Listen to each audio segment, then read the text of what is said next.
Salut à vous pauvres mortels et bienvenue dans Comics Cult, l'émission des comics indispensables. Aujourd'hui, on parle de Sin City.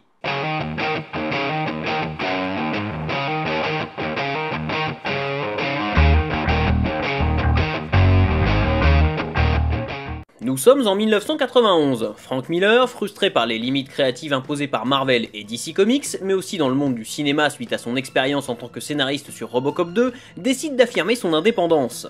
Depuis toujours inspiré par les films noirs et les polars hard-boiled, Miller concrétise avec Sin City, publié par Dark Horse Comics à partir de 1991, ses envies de liberté créative. Seul maître à bord, Miller dépeint ici un univers d'amour, de sexe, de vengeance et de violence.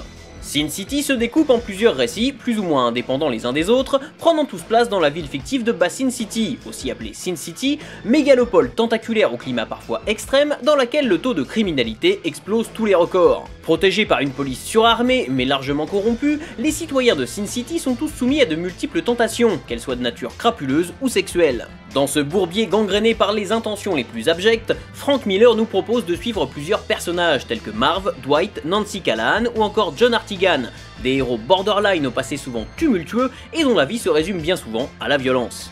L'un des points les plus frappants de Sin City est bien évidemment son aspect graphique. Le choix de Miller d'opter pour le noir et blanc, avec un jeu d'ombre permanent, renforce l'atmosphère si particulière de Sin City, et permet de caractériser les personnages et leurs émotions. Les rares touches de couleurs, souvent primaires, réparties au fil des épisodes, sont principalement là pour mettre en avant certains éléments ou personnages. Sin City fera l'objet de 2 films au cinéma, en 2005 et 2014, réalisés par Robert Rodriguez et Frank Miller. À l'image de la BD, ces adaptations se veulent des expériences visuelles, différentes des adaptations de comics que l'on peut voir habituellement, y compris dans leur narration.